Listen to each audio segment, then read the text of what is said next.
Hi, I'm Adara Tresna, and you're watching Bali Daylight. Today we're here in Bali Wellness and Beauty Expo 2026, and today we are joined by the brilliant Bapak Hervan Brilianto Mursabdo, Asisten Deputi Pengembangan Pariwisata Kemenko Perekonomian. Apa kabar Bapak? Baik, terima kasih Mbak Rara.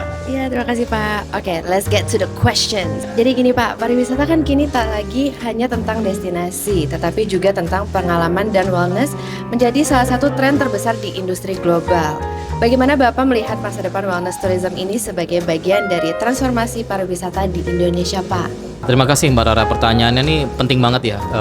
Kalau kita melihat dari global wellness secara keseluruhan ya, ini adalah sebuah sektor yang nilai ekonominya itu sangat-sangat luar biasa besar gitu.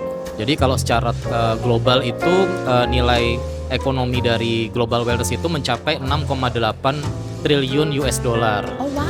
Nah, di mana nilai itu kan terbagi-bagi lagi menjadi berbagai subsektor ya. Ada sektor beauty, ada sektor aktivitas wellnessnya sendiri.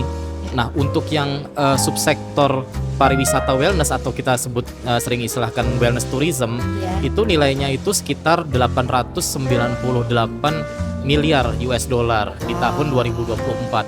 Di mana artinya ini sangat-sangat besar begitu ya, dan pertumbuhannya juga kalau secara regional ini sangat-sangat pesat gitu. Jadi kalau kawasan kita Asia Pasifik ini adalah kawasan dengan pertumbuhan nomor 2 tertinggi di dunia untuk sektor global wellness ini, di mana di tahun 2024 itu nilai ekonominya itu mencapai sekitar 2 triliun US dollar.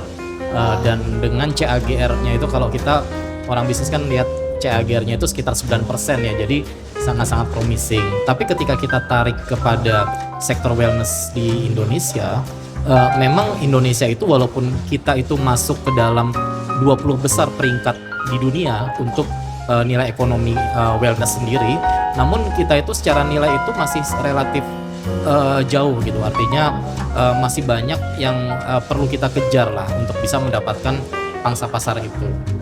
Nah, untuk pertanyaan kedua untuk Bapak, Indonesia tuh memiliki potensi yang besar dalam wellness berbasis alam, budaya, spiritualitas pun juga. Menurut Bapak, apa yang perlu diperkuat agar Indonesia tidak hanya menjadi destinasi wisata, tetapi juga global wellness destination yang memiliki positioning kuat di dunia?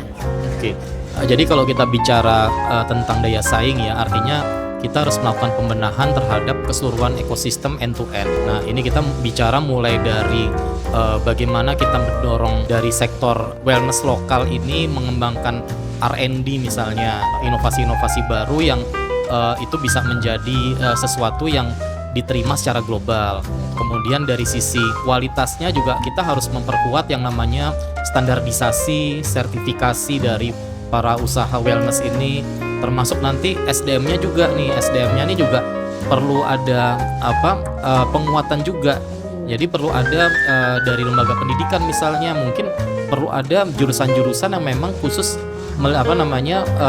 kepada sektor wellness ini. Setuju banget. Gitu. Jadi ini memang betul-betul harus dianggap sebagai sebuah sektor yang potensial, karena ini kan sangat-sangat growing ya tadi kita itu. Nah, kemudian dari sisi IP, nah ini penting juga nih jadi kalau kita belajar dari negara-negara lain yang wellness-nya itu sudah sangat baik begitu ya, itu mereka itu biasanya punya banyak produk atau brand lokal yang sudah memiliki IP yang secara internasional gitu.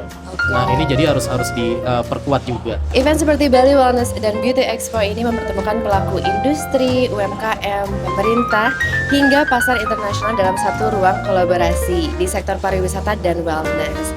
Menurut Bapak, bagaimana peran event seperti ini dalam memperkuat pengembangan pariwisata Indonesia yang berbasis pengalaman atau experience-based tourism, sekaligus membantu destinasi-destinasi di Indonesia menjadi lebih kompetitif di pasar global?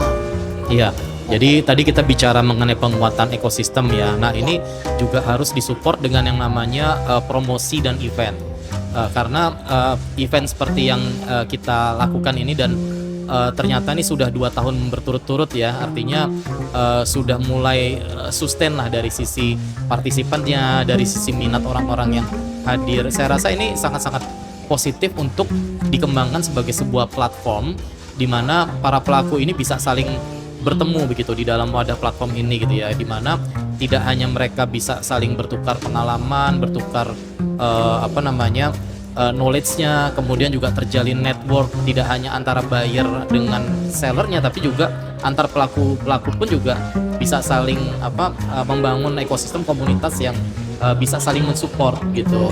Jadi betul sangat nah kedepannya kita juga harapkan ini juga bisa lebih luas melibatkan komunitas-komunitas atau sektor-sektor yang lain. Mungkin kita perlu mempertimbangkan misalnya sektor keuangan, karena lagi-lagi kalau kita bicara pelaku pasti mereka juga butuh akses kepada keuangan gitu ya. Kemudian juga betul. Nah terus marketnya juga kan tidak hanya kita bicara yang market lokal tapi global juga gitu. Dan kita lihat di partisipan kali ini juga ada dari Kementerian UMKM, Kementerian Pariwisata gitu. Artinya memang sudah berada di positioning yang tepat sih untuk menjadi platform yang bisa menjadi rujukan bagi para pelaku wellness di Indonesia untuk bisa diagendakan setiap tahunnya hadir ke sini dan tadi melakukan networking, melakukan sharing gitu ya, dan tercipta opportunity yang baru. Iya, saya setuju banget, kayak dalam kolaborasi pasti selalu ada perkembangan lah.